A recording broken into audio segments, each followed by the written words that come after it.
Sa iba pa pong mahalagang balita, nais po ni Senator Pampilo Lacson na magpatupad ng complete overhaul sa Philippine Contractors Accreditation Board sa gitna ng anomalya sa flood control project sa bansa.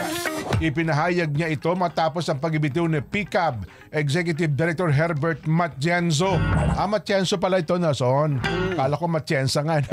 Ayon ho kay Lacson. Nagpalit yata ng pangalan eh. Nung mag-resign eh. Nakakuha daw ng sa PSA eh. Ayon ho kay Lacson, ang PCAB ay naging isang tiwaling regulatory body kasama ng Department of Public Works and Highways. Pero kasi ang PCAB po, under DTI ito eh. Hindi to under DPWH. Ayun.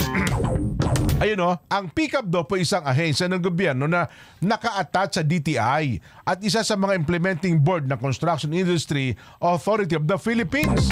Samantala, sinabi naman ni Senator Erwin Tulfo na ang pag-ibitiw ni Matienzo ay hindi nag-aalis sa kanya sa anumang pananagutan at kinakailangan sa kasalukuyang na siguraduhin ang mga dokumento ng PCAB. Dapat din niyang siguraduhin na lahat ng dokumentong maaaring gamiting ebidensya tungkol sa anomalya sa flood control projects ay maitabi at maitago at hindi porket nagbitiw si Matienzo sa pwesto ay absuelto na siya.